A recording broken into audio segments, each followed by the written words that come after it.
The heavy safety of the mahogany study door clicked shut, but the air inside was far from silent.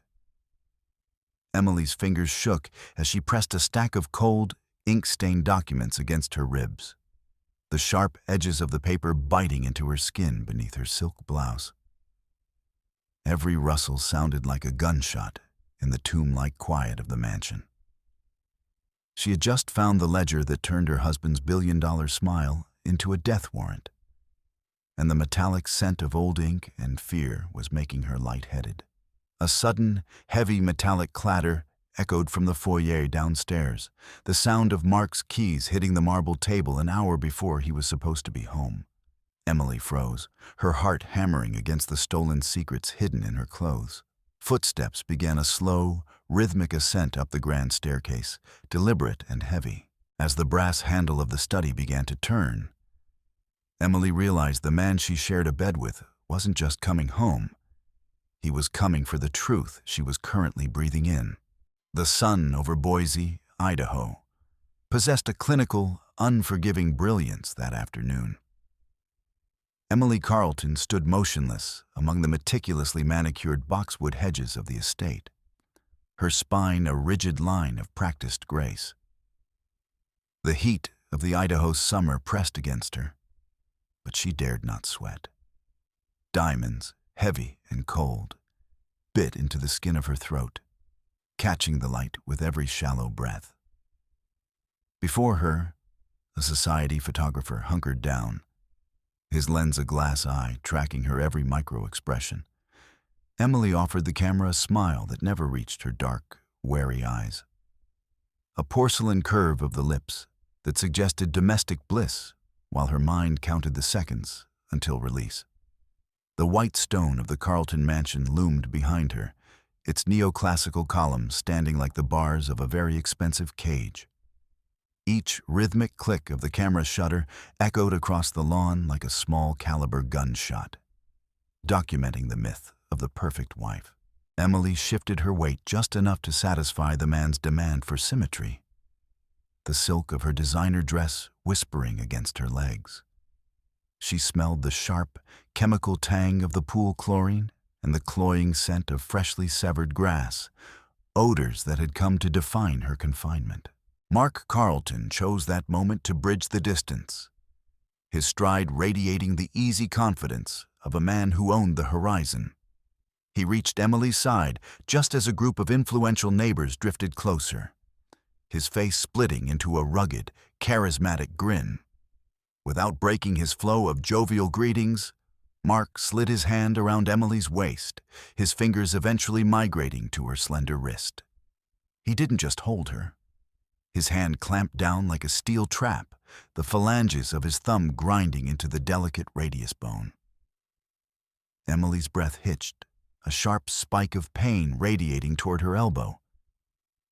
Yet her facial muscles remained locked in an expression of serene hospitality. Mark laughed at a neighbor's joke, his grip tightening until Emily's knuckles turned the color of chalk. She could feel her pulse thrumming frantically against his palm, a trapped bird beneath a predator's paw. To the observers, it appeared as a gesture of protective affection, a husband grounding his wife in their shared success. To Emily, the bruise already blooming beneath the surface was a silent proclamation of total ownership. The heavy thud of the front door finally signaled Mark's departure, followed by the aggressive growl of his Jaguar fading down the long, gravel driveway. Silence rushed back into the foyer of the mansion, thick and suffocating. Emily stood at the base of the grand staircase, her eyes fixed on the mahogany console table near a tall Ming vase. There, glinting under the recessed LED lighting, lay a heavy ring of keys. Mark never forgot his keys. He treated his private study like a sanctum, locking it with a double turn of the bolt every time he stepped away. An urgent phone call, something about a zoning board dispute, had clearly fractured his ironclad routine. Emily's hand shook as she reached out. The metal felt unnaturally cold, a jagged weight that seemed to hum with the electricity of a forbidden threshold. She closed her fingers around the ring, the brass teeth biting into her palm. And for the first time in years, the house felt less like a fortress and more like a puzzle waiting to be solved. The air inside Mark's study carried the oppressive weight of expensive tobacco and old, bonded leather. Emily slipped through the door, moving with the silence of a ghost. Heavy velvet curtains strangled the daylight, allowing only a single, dusty spear of sun to illuminate the massive family portrait hanging above the sideboard. Mark looked out from the gilded frame with a gaze of manufactured nobility. Emily reached for the edge of the frame, her heart hammering a frantic rhythm against her ribs. The canvas swung outward on hidden, well-oiled hinges, revealing the matte gray face of an industrial-grade wall safe. The digital keypad stared back at her like a lidless eye. She hesitated, her fingertips hovering over the cold steel. This was the dark heart of the Carlton Empire, the place where the man she married kept the reality that sustained their gilded fiction. Memory served as her only tool. Emily thought back to their wedding day, a date Mark frequently cited as his most successful acquisition, the ultimate merger that solidified his social standing. She began to punch in the digits, the electronic chirps sounding like sirens in the tomb-like quiet of the house. 408. The sequence felt like a confession. With the final entry, a heavy mechanical thud resonated from within the wall. The steel bolts retracted with a sickeningly smooth slide. The door creaked open an inch, exhaling a draft of stale, dry air. Emily wiped a bead of sweat from her forehead, her stomach churning. Mark's own arrogance, his belief that his world was untouchable, had provided the very crack she needed to slip through. She reached into the dark recesses of the safe and pulled out a stack of thick, manila folders embossed with the logo of the Carlton Future Fund. For years, Mark had paraded this foundation as the crown jewel of his philanthropy, a beacon of Boise's civic virtue. Emily spread the documents across the desk, her eyes scanning columns of figures that blurred into a nightmare of excessive zeros.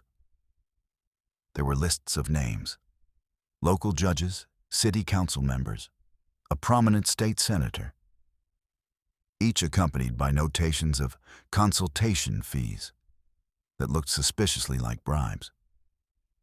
The paper felt oily beneath her touch as she traced the labyrinthine flow of cash through shell corporations and offshore accounts. It wasn't charity. It was a sophisticated engine for extortion and money laundering. Every brick of the mansion, every silk thread on her back, had been paid for with a systematic betrayal of the public trust. A paralyzing chill took hold of Emily's limbs as the scale of the criminality sank in. The rhythmic ticking of the grandfather clock in the corner transformed into a countdown, a metronome for an impending explosion. She couldn't take everything. Mark would notice a missing folder. But she could take the heart of it. She fumbled with the clips, yanking several pages that bore Mark's distinctive, aggressive signature alongside the seals of Panamanian holding companies. Her fingers, slick with nervous perspiration, struggled with the buttons of her silk blouse. She pressed the stiff, cold parchment against her bare skin, the edges of the paper scratching her midriff.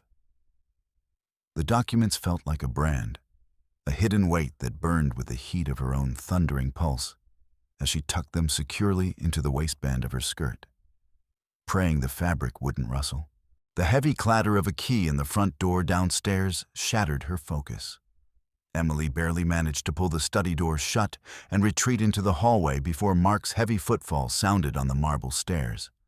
He appeared at the end of the corridor an hour ahead of schedule, his suit jacket unbuttoned and his tie loosened like a noose. His eyes, sharp and predatory, locked onto Emily instantly. She stood frozen outside the study door, the stolen papers beneath her blouse crinkling with every panicked inhalation. Mark didn't move. He simply watched her, his gaze traveling from her face down to the slight, unnatural stiffness of her posture. The silence between them stretched, taut as a wire about to snap. Emily felt the dampness of her palms and the frantic heat of the documents against her skin, certain that he could hear the frantic rustle of her treason. Mark closed the distance with a slow, deliberate gait, stopping just inches from her. He loomed like a shadow, his presence blotting out the light from the hallway windows. He didn't speak, but the smell of rain and bitter espresso clung to him, filling Emily's senses. His eyes drifted over her features, noting the bloodless line of her lips and the way her fingers white-knuckled the hem of her skirt. He was a hunter who didn't need a scent to know the prey had bolted. The lack of an immediate outburst was worse than a scream. It was the calculated observation of a man deciding exactly how to dismantle a threat. Emily tried to steady her breathing, but the papers shifted against her ribs, a treacherous whisper of paper on skin that seemed loud enough to wake the dead. The following morning, the reality of her situation shifted from psychological to practical. Emily stood at the polished counter of a boutique downtown, offering her gold card to pay for a simple cashmere wrap. The clerk slid the plastic through the terminal, but instead of the usual soft chime of approval, the machine emitted a harsh, dissonant beep. The woman tried again, her expression shifting to one of polite pity as the word "declined" flashed in stark, red letters across the screen. Emily felt the heat crawl up her neck. She tried a second card, then a third, only to encounter the same digital wall. Mark had severed her lifeline with a single keystroke. She tucked the useless plastic back into her wallet, the air in the boutique suddenly feeling thin and cold. Outside, the familiar streets of Boise looked different. Not a home, but a vast, indifferent maze where she was now a fugitive without a cent to her name. She retreated to her car, her hands gripping the steering wheel until her knuckles ached. As she pulled onto the main thoroughfare, Emily's eyes darted incessantly to the rearview mirror. 3 cars back, a nondescript black sedan with deep-tinted windows mirrored her every turn. When she accelerated, it kept pace. When she took a sharp, unsignaled right into a narrow service alley, the sedan followed with a terrifying, mechanical precision. The interior of her Jaguar became a hothouse of rising panic. The black shadow in the mirror remained at a constant, mocking distance. Not close enough to engage, but near enough to ensure she knew the leash was still attached. Mark wasn't just watching her. He was herding her, showing her that the city she grew up in was now just a larger version of his study. Dinner that evening was a theater of the macabre. Mark sat across from her, methodically dissecting a medium-rare steak. The silver knife screeched against the fine bone china, a sound that set Emily's teeth on edge. Without a word of greeting, Mark reached into his pocket and placed Emily's phone on the white linen between them. The screen was active, displaying a high-resolution map of the city. A pulsing red dot sat stationary, pinned exactly over the coordinates of their mansion. He had installed a tracking suite that logged every stop, every U-turn, and every moment she had spent idling in traffic. Mark didn't look up from his meal. He chewed slowly, the red juice of the meat staining his lips, while Emily stared at the digital tether. The glowing marker was a silent ultimatum. There was nowhere in the world he couldn't see her, and no secret he wouldn't eventually unearth. The explosion came an hour later. Mark roared into his study, the heavy oak door rebounding off the wall with a violence that shook the floorboards. Emily heard the sound from the hallway, the guttural, animalistic cry of a man discovering a breach in his armor. Mark tore the portrait from the wall, his breath coming in ragged, wet gasps as he stared at the empty safe. In a fit of narcissistic rage, he swept his arm across the desk, sending the antique crystal inkwell, his laptop, and stacks of correspondence flying. The inkwell shattered against the hearth, a dark, permanent stain spreading across the cream-colored rug like a spreading wound. He kicked his leather executive chair, sending it spinning into a bookshelf. The room smelled of ozone and spilled ink, a chaotic wreckage that mirrored the sudden collapse of his absolute control. He found her in the narrow corridor leading to the kitchen. Mark didn't speak. He simply lunged, his fingers hooking into the fabric of her shoulders and slamming her against the wainscoting. Emily's head snapped back, the crown of her skull hitting the wood with a dull thud. His face was a mask of distorted fury, his eyes narrowed into icy slits that seemed to vibrate with hatred. "Where is the file, Emily?" he hissed, the scent of coffee and raw anger hot against her skin.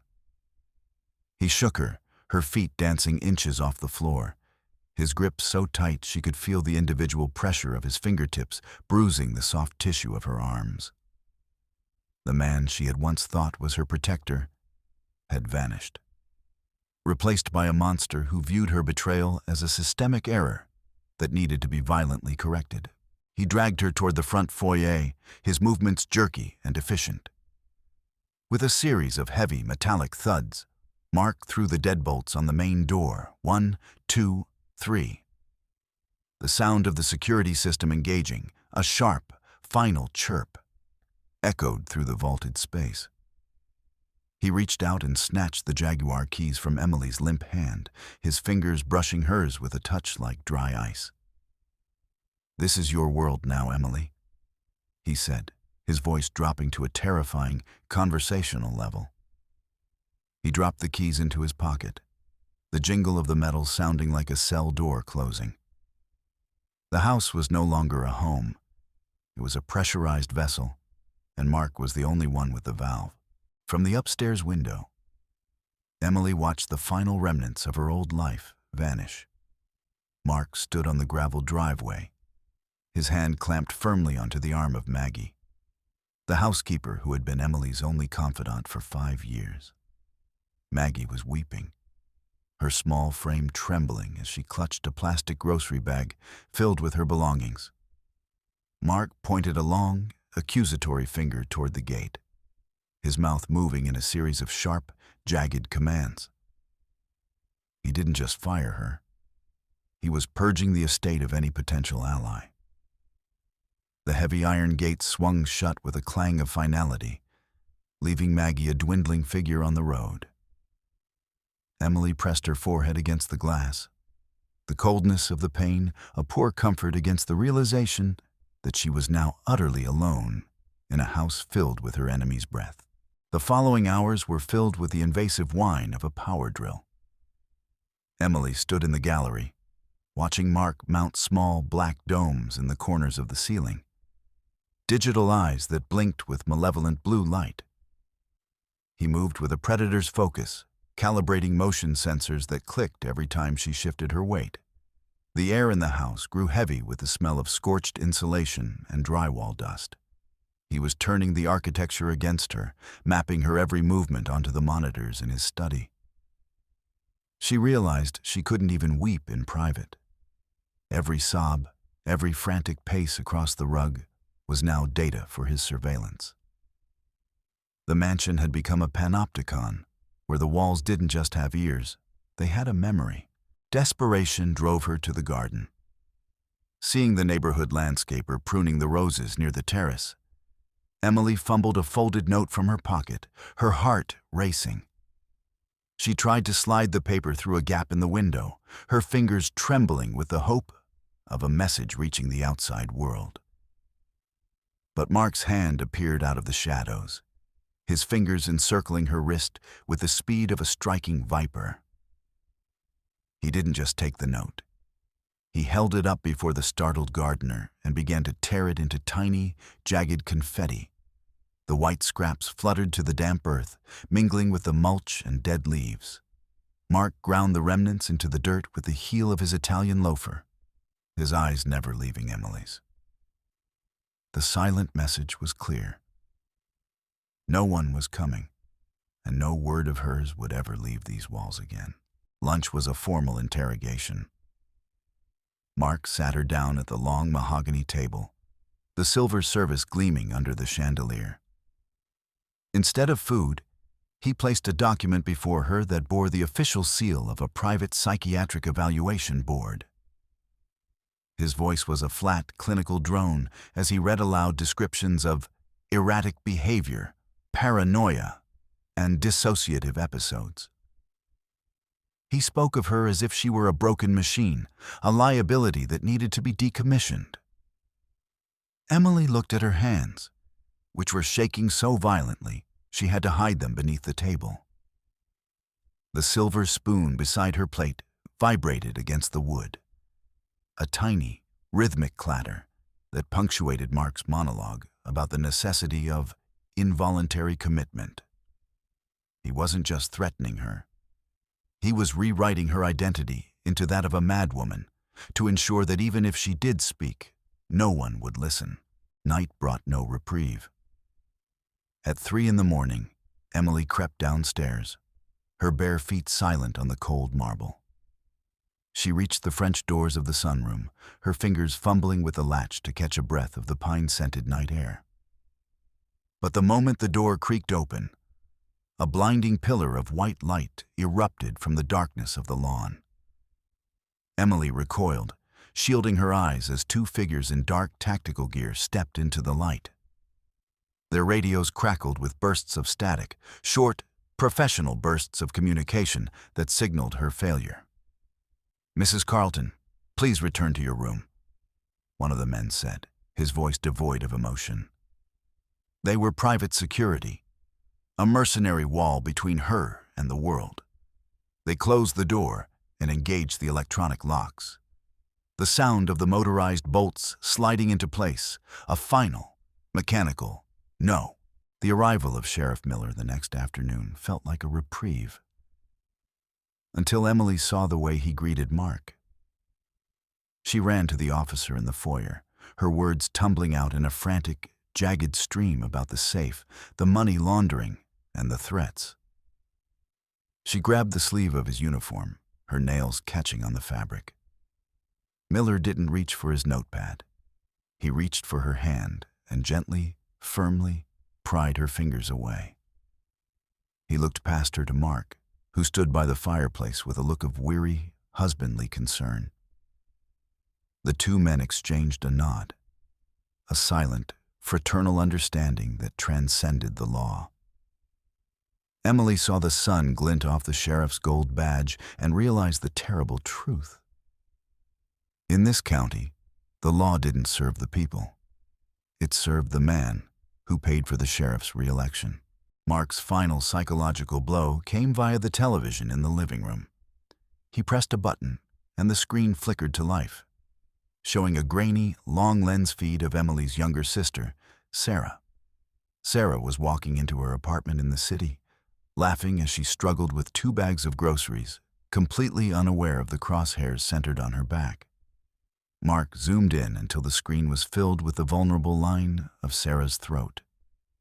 "She has such a bright future, doesn't she?" Mark whispered, his thumb tracing the curve of the girl's neck on the glass. Emily felt the blood drain from her face. A cold, visceral terror hollowed out her chest. It wasn't just her life on the line anymore. Mark was willing to burn down everyone she loved to keep his secrets buried in the Idaho soil.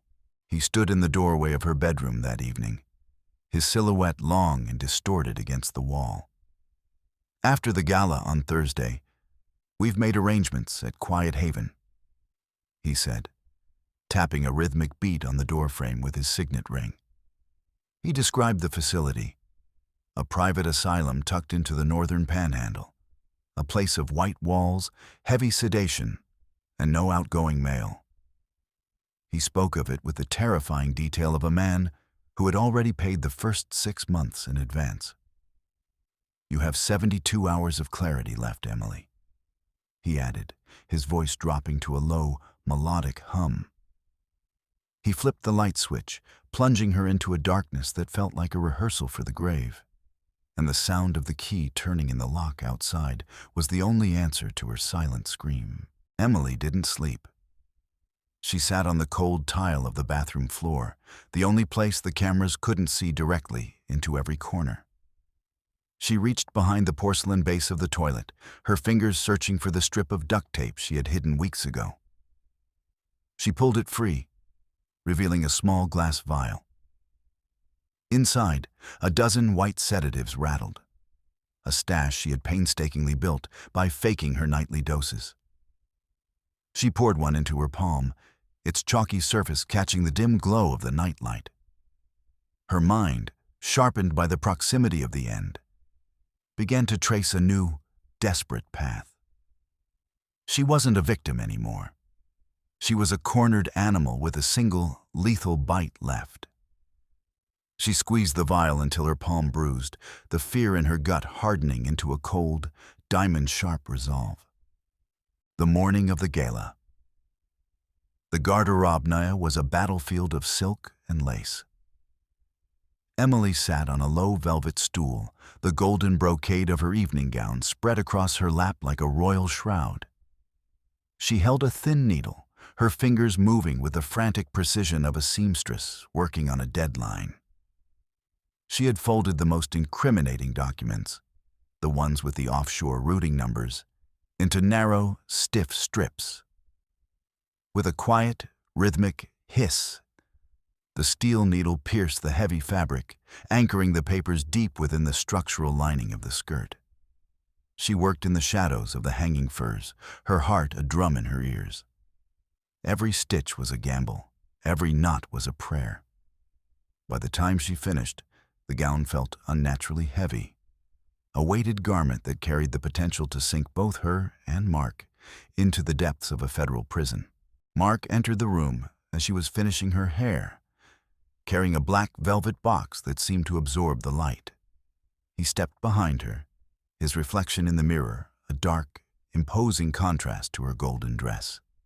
From the box, he lifted a platinum necklace, a jagged constellation of diamonds that looked like shards of ice. He draped it around her neck, the metal freezing against her skin. With a sharp, definitive click, the clasp engaged. Emily felt the weight of it, a heavy, cold collar that pressed against her windpipe. In the center stone, a microscopic red light flickered, a GPS beacon that would tell him exactly where she was, even in a crowd of 1,000 people. He ran his hand over her throat, checking the fit with a possessive, clinical touch, before turning her toward the glass to admire the sparkle of her new leash. The Boise ballroom was a sea of false smiles and expensive perfume. Orchestral music swelled, the vibrations rattling the crystal flutes of champagne held by the city's elite.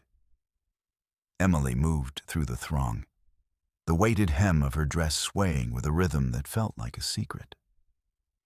She edged toward the massive oak doors that led to the quiet of the foyer, her eyes fixed on the sliver of night air beyond the glass. But before she could reach the threshold, Mark's hand clamped onto her waist. He didn't just stop her. He jerked her backward, her heels skidding on the polished floor. He leaned in, his lips brushing her ear in what looked like a lover's whisper to the surrounding photographers. "Where are you going, darling?" he hissed, his fingers digging into her ribs with enough force to crack them.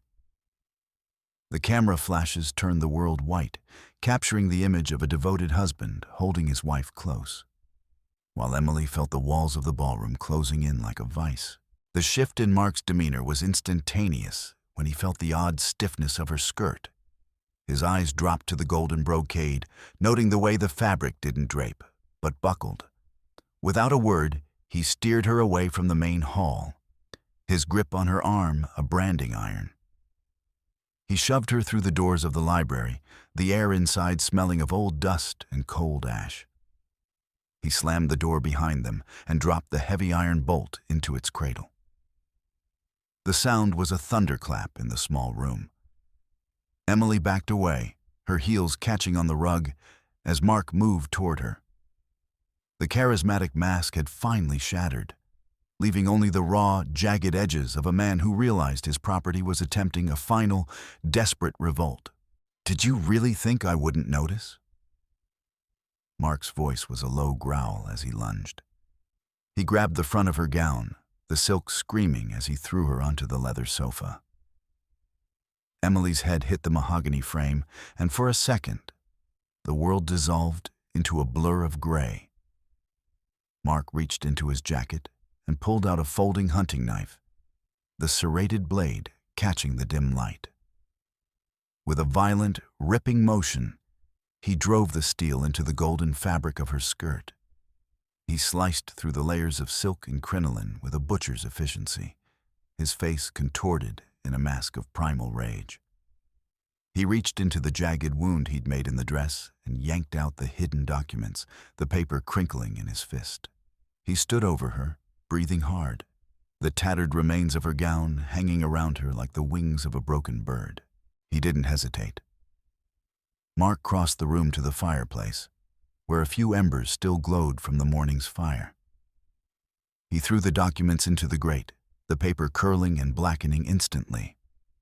Emily lunged forward, her fingers clawing at the air as she tried to reach the flames. She could smell the ink burning, a bitter, chemical stench that signaled the death of her last hope. Mark shoved her back with a brutal shoulder check, watching as the evidence of his crimes turned into gray, weightless ash. The orange light of the fire danced in his eyes, a reflection of the pyre he had made of her life.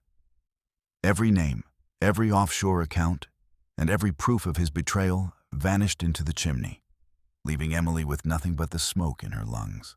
The blow caught her across the jaw, a sickening crack that sent Emily spiraling to the floor. The copper taste of blood filled her mouth, and her vision swam. Mark was on her in a second, his knees pinning her shoulders into the deep pile of the Persian rug. His hands, the same hands that had once placed a ring on her finger, closed around her throat. He squeezed, his thumbs pressing into her windpipe with a terrifying, rhythmic pressure.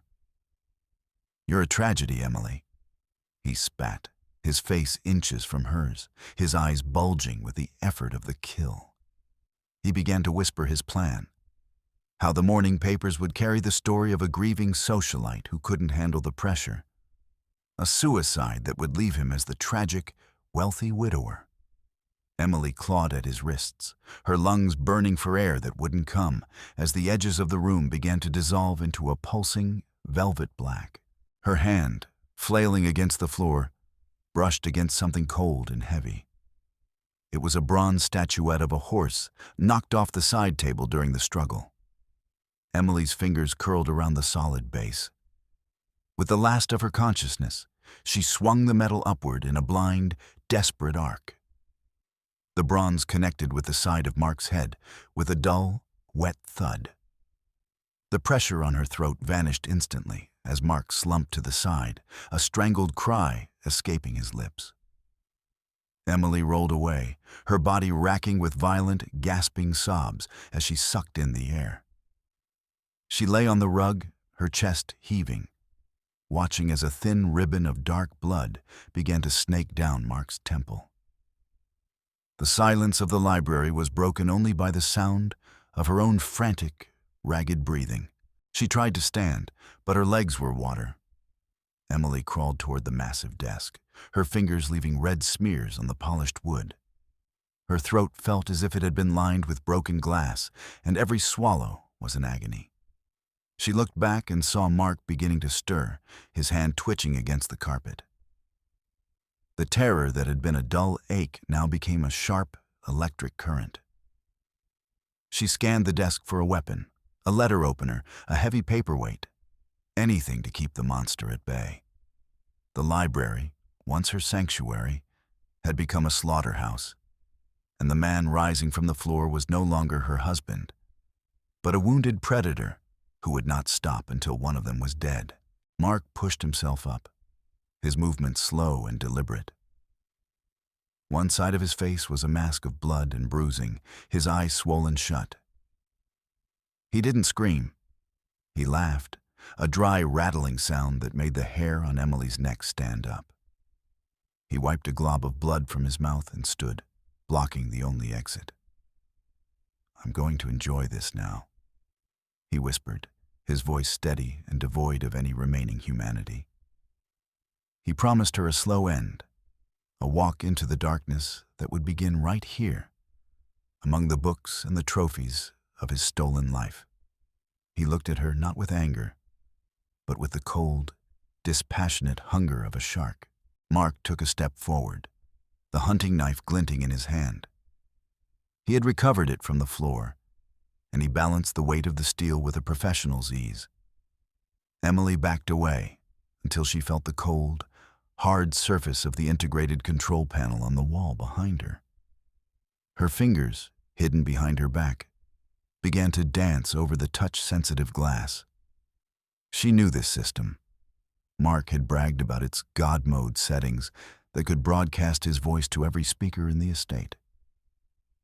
As he lunged, the knife whistling through the air, Emily slammed her palm against the emergency broadcast icon. A tiny red light flickered to life on the panel, and a faint hum of electricity filled the room as the house's massive audio lungs opened wide. Mark didn't notice the light.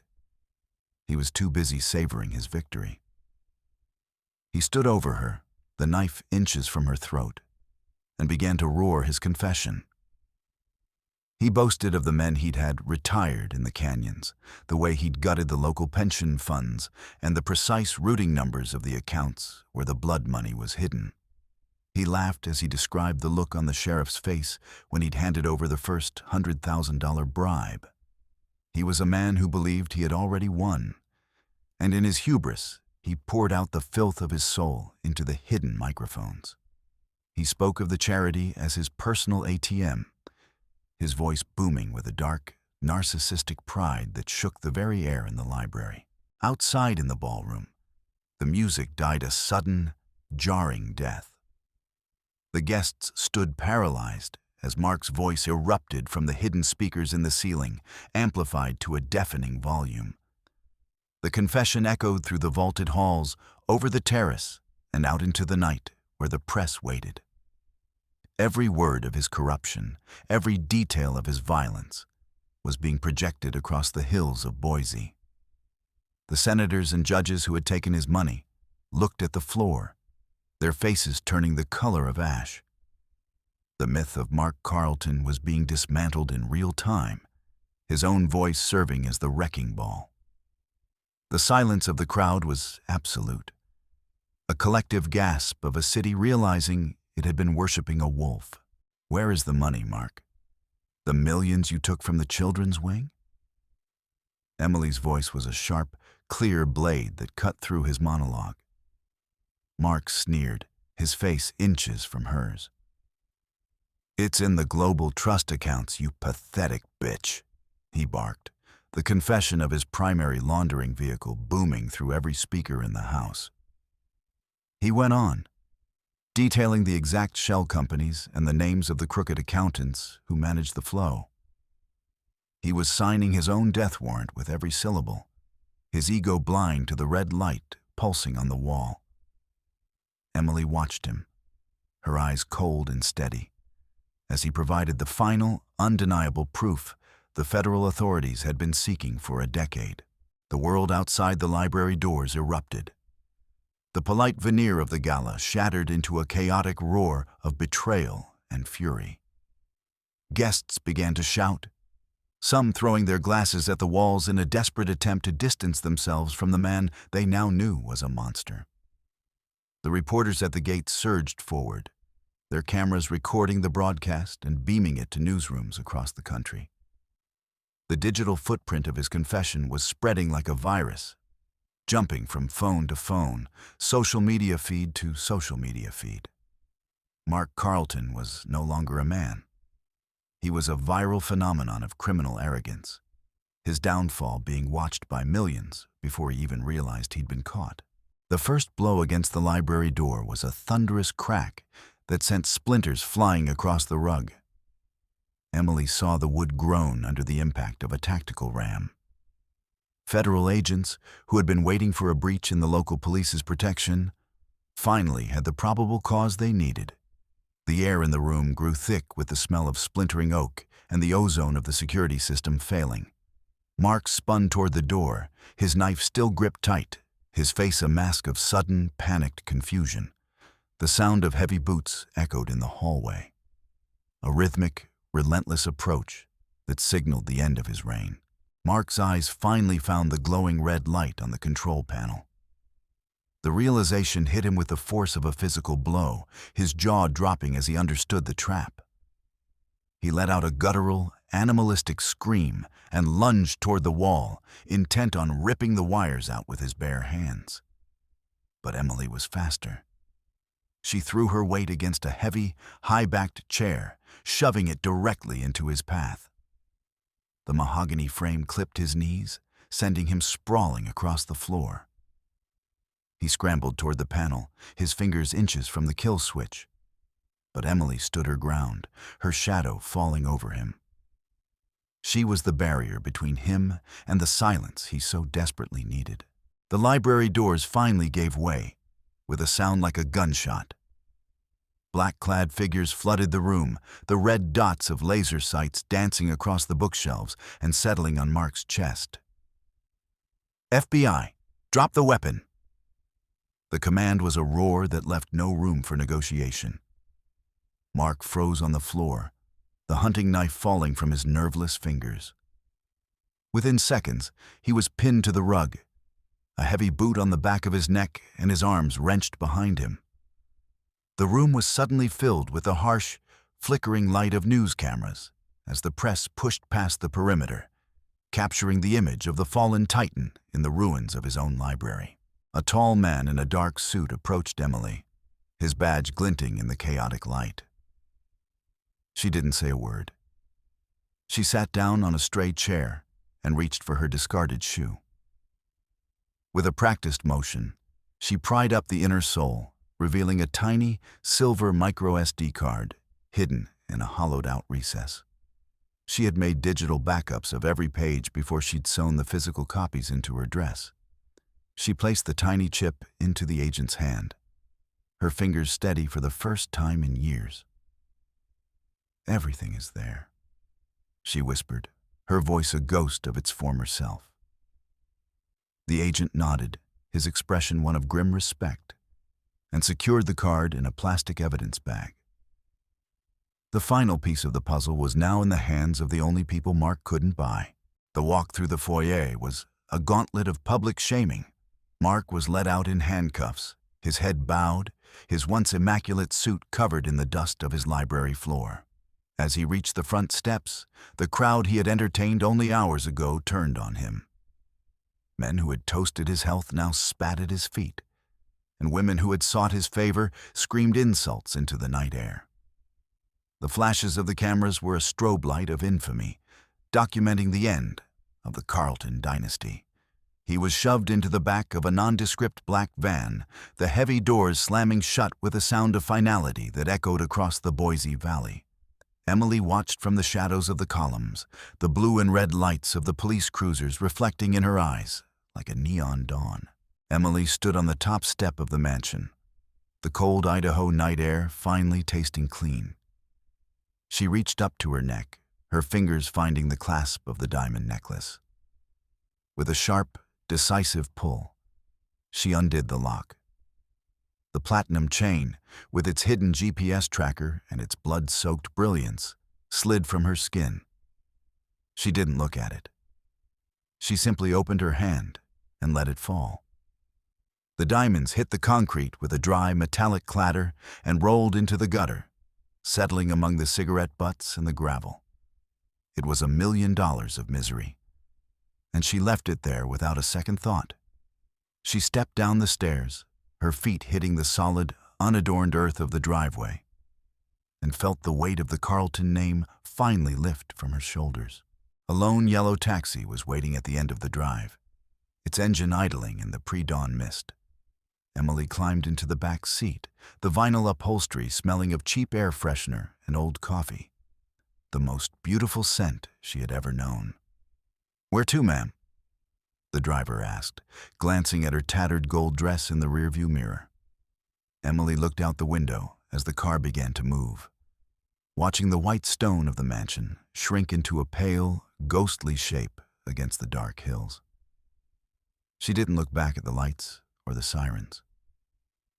"Just drive," she said, her voice quiet but absolute. "Away from here."